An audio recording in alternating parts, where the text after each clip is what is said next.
Hello my dear family, welcome to మీ సుధక్క ముచ్చట్లు. మధ్యాహ్నం టీ టైమ్ స్నాక్స్ లాగా ఎప్పుడు డీప్ ఫ్రై ఐటమ్స్ కాకుండా ఇలాగా హెల్తీ వర్షన్లో జొన్న పిండితో తప్లింటిని అయితే చేశానండి.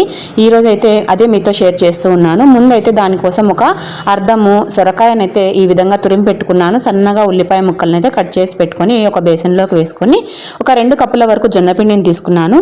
పచ్చిమిర్చిని కొద్దిగా ఉప్పు జీలకర్ర వేసి మిక్సీకి పట్టేసుకున్నాను. తర్వాత రుచికి సరిపడినంత ఉప్పు మరి కాస్త జీలకర్ర వేసుకొని మొత్తం పిండిని ఈ విధంగా వేళ్లతో ప్రెస్ చేస్తూ కలుపుకున్నామంటే సొరకాయలోని నీళ్ళంతా కూడా పిండికి పట్టుకుంటుంది.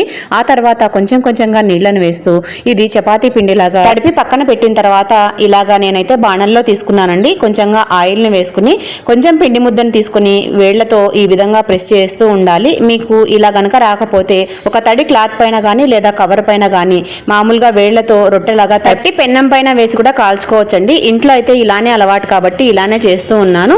ఈ విధంగా చేసుకున్న దాన్ని పెన్నం పైన పెట్టుకొని మంచిగా మూతను పెట్టి ఆవిరికి ఉడికిచ్చి 2 వైపులా తిప్పి కాల్చుకున్నామంటే మనకు తపిలెంట్ అయితే రెడీ అయిపోతుందండి.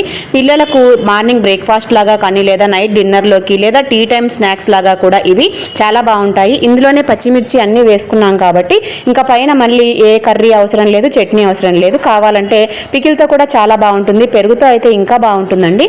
ఈ విధంగా అయితే ఒకసారి ట్రై చేసి చూడండి. జొన్న పిండితో ఇది వరకు నేను చాలా రెసిపీస్ అయితే చేసి పెట్టానండి. అవన్నీ చూడాలంటే ఒక్కసారి ఛానల్లోకి వెళ్ళి చెక్అవుట్ అయితే చేసేసేయండి. మరిన్ని ఇలాంటి రెసిపీస్ మీరు డైలీ కనుక చూడాలి అనుకుంటే మన ఛానల్ని వెంటనే సబ్స్క్రైబ్ చేసుకొని వీడియో నచ్చితే మాత్రం లైక్ చేసి ఎవరికైనా యూజ్ అవుతుంది అనుకుంటే షేర్ చేయండి.